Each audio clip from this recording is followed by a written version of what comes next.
Shalom Ouvracha, on a pu étudier aujourd'hui le shoot Nachalat Shiva qui ramène son beau chidouche qu'il a voulu donner, de dire, on a vu Tosfot, le Rosh, les Rishonim, Tour, le Shulchan Arour, qui viennent nous expliquer comment est-ce qu'on fait acquérir, que ce soit le Bechor au Goy ou bien le Chametz au Goy, sachant que pour le Bechor, pareil, étant donné qu'il est assourd Bavoda ou Begiza, alors on va lui conférer la Gdusha en lui faisant une shoot-à-foot, en faisant une association avec lui, pour ne pas en arriver à un issour de transgresser la sainteté qu'il y a dans le Bechor, ou bien même pour le Chametz, comment on fait acquérir le Chametz aux non-juifs. Et là, il ramène qu'ils disent qu'il faut des Kabil Pruta Minakuti, on lui fait acquérir, on lui donne une Pruta aux non-juifs. Et que avec cette prouta-là, on va acquérir le makam, on va lui faire acquérir l'endroit dans lequel la BMA se trouve, dans lequel le Chametz se trouve, et que dans un deuxième temps, ve'amakom niknelo chelek ba'em, l'endroit où il y a le Bechor, donc ou la mère qui porte le Bechor, alors on lui fait acquérir la mère, ou bien on lui fera acquérir le Chametz qui se trouve à l'intérieur de l'endroit.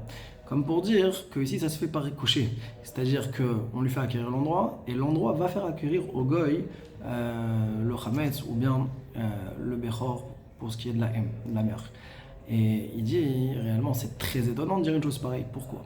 Parce que ici, le kinyan en fin de compte, c'est un kinyan khatser, puisque c'est le khatser qui fait acquérir au Goy.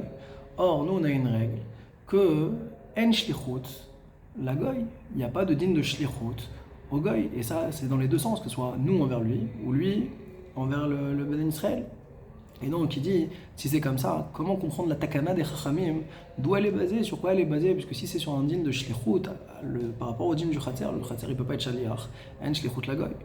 Il a voulu proposer une première réponse, comme il a vu rapporter dans le Maset Binyanim, de dire que il n'y a pas de shlichut la Goy, il n'y a pas de shlichut pour un non-juif. Par contre, si c'est kouchi les kouti d'un goy envers un non-goy, alors ça on pourrait dire qu'il y a un din de shlichut. Comme ici, c'est le khatser du goy, pour le goy lui-même, il y aurait un din de shlichut, mais il dit c'est étonnant de dire une chose pareille parce que aucun des posek n'est venu ne l'a mentionner.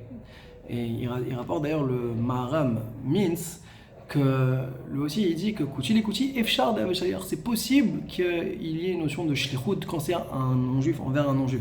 Pourquoi il lui dit que bederech efshar il demande? Arrête, tu vois que tous les rishonim, le shulchan il a été posé. Pourquoi tu dis efshar, c'est possible? Il dit clairement oui, il y a cette notion là. Donc on voit que ce n'est pas une notion qui est claire, donc c'est pas clair ici comment ça marche, quel est le mode de kinyan pour faire acquérir le chametz ici aux non-juifs. Et là il va donner par la suite son chidouche en disant que Béhémet le kinyan que le goy fait ici, c'est la notion du kinyan agav. C'est à travers ce mode de kinyan là, comme on a dit, on lui fait acquérir un terrain, et à travers le fait de lui faire acquérir le terrain, au passage, on lui fait acquérir les métal télim, et c'est ça en fin de compte le kinyan qui est effectué ici pour le non-juif. Et il dit que les chachamim l'ont complimenté de cette explication magnifique, merveilleuse, de comprendre comment on a pu faire acquérir au goy le chametz ou bien pour le bechor. Sur ça, le psot à Choshen, on a pu l'étudier aujourd'hui, Baruch Hashem, il vient et dit réellement cette réponse du Nachalat Shiva, elle n'est pas si exceptionnelle qu'il le dit. Et il apporte pour preuve, parce que le kinyan agav, réellement, c'est qu'un kinyan qui n'est que midérabanan, puisqu'on l'apprend d'un pasouk de Divrei Hayamim. Et ce pasouk de Divrei Hayamim, c'est qu'une asmarta, c'est qu'un petit clin d'œil.